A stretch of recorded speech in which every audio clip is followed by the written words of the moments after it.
بسم اللہ الرحمن الرحیم۔ مشکوٰۃ شریف کی روایت ہے، جابر بن عبداللہ رضی اللہ تعالیٰ عنہ سے روایت ہے کہ حضرت عمر بن خطاب رضی اللہ تعالیٰ عنہ نے عرض کی، یا رسول اللہ صلی اللہ علیہ وسلم، مجھے اجازت دیجیے کہ میں ابن سیاد کو قتل کر دوں۔ اس پر آپ صلی اللہ علیہ وسلم نے فرمایا، اگر یہ وہی شخص یعنی دجال ہے اس کو قتل کرنے والے تم نہیں بلکہ عیسیٰ ابن مریم علیہ السلام ہی قتل کریں گے،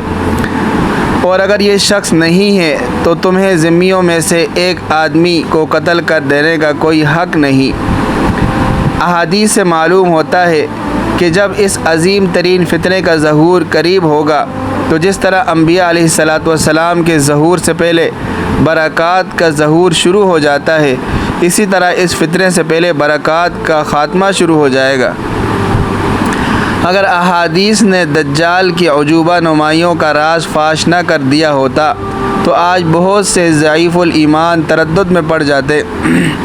مگر جب یہ بات واضح ہو گئی کہ یہ سب کچھ شیطانی تصرفات اور شعبہ سے ہوں گے تو اب کوئی اشکال نہ رہا۔ ظاہر ہے دجال جب خدائی کا دعویٰ کرے گا تو اس کو خدائی کا سامان دکھانا بھی ضروری ہے،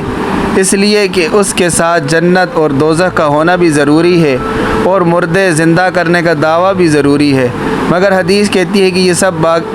باتیں جو ہے تماشے سے زیادہ نہ ہو گئے۔ اس کے ساتھ روٹیوں کا پہاڑ اور پانی کی نہر ہوگی، یعنی کہت میں اس کے پاس رزق کا تمام سامان ہوگا، مگر اس کے حقیقت شعبدہ بازی اور نظر بندی سے زیادہ نہ ہوگی، جیسے ساحرین فرعون کی رسیوں کی تھی۔ دجل کے معنی ہے ملمہ سازی، نظر بندی، جیسے تانبے پر سونے کا پانی چڑھا دیا جائے تو وہ خالص سونا معلوم ہونے لگتا ہے۔ اس طرح دجال ایسی چیزیں دکھائے گا کہ ان کی حقیقت کچھ ہوگی اور وہ نظر کچھ آئیں گی۔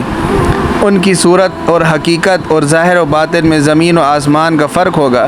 دجال کی خصوصیات میں سے ایک اہم ترین خصوصیت یہ ہوگی کہ وہ دنیا دار، مادہ پرست اور شہوت پرست لوگوں کو ان شعبدہ بازیوں کے ذریعے فتنے میں ڈال دے گا،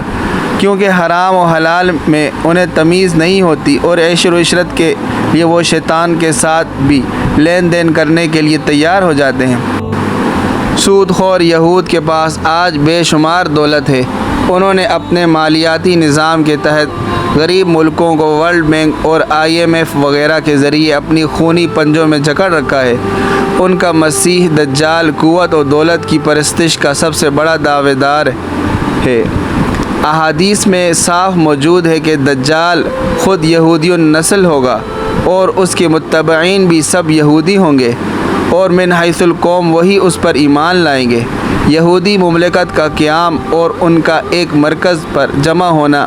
ان کے قومی استحصال کا پیش خیمہ ہے، اور حضرت عیسیٰ علیہ السلام مجدد اسلام اور نائب نبی کی حیثیت سے رأس الیہود دجال کا کلا کما کریں گے، جس سے یہودیت کا مکمل طور پر خاتمہ ہو جائے گا۔ گویا یہود جنہوں نے حضرت عیسیٰ علیہ السلام کو اذیتیں پہنچائی تھی، انہی کو حکمت الہی ان کی سزا کے لیے میدان میں لے آئے گی۔